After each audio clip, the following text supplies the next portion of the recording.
ગુજરાતના એકમાત્ર hill station એવા સાપુતારા ખાતે મેઘમલ્હાર પર્વ 2024નો પ્રારંભ કરવામાં આવ્યો છે। એક મહિનો ચાલનારા મોન્સૂન ફેસ્ટિવલને સ્વાગત સર્કલથી લીલી ઝંડી આપી પ્રસ્થાન કરવામાં આવ્યું હતું। વરસાદી હેલી અને વિવિધ નૃત્યની રમઝટ સાથે બોટિંગ સુધી શોભાયાત્રા કાઢવામાં આવી હતી। વરસાદ અને ધુમ્મસિયા માહોલ વચ્ચે કુદરત પણ મહેરબાન થઈ હોય તેમ કલાકારોનો ઉત્સાહ જાણે વધાર્યો હતો।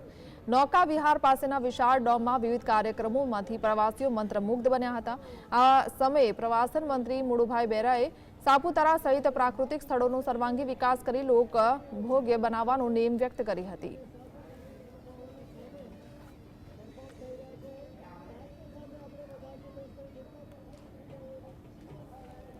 તો મેઘરાજા મહેરબાન થતા ગિરિમથક સાપુતારામાં ગાઢ ધુમ્મસ છવાયો હતો। ધુમ્મસ છવાતા વાહન ચાલકોને મુશ્કેલી વેઠવાનો વારો આવ્યો હતો।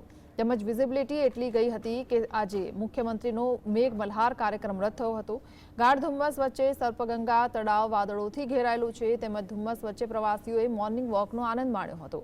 ગુજરાતભરના મોટાભાગના લોકો ચોમાસાની ઋતુમાં સાપુતારા ફરવા જતા હોય છે।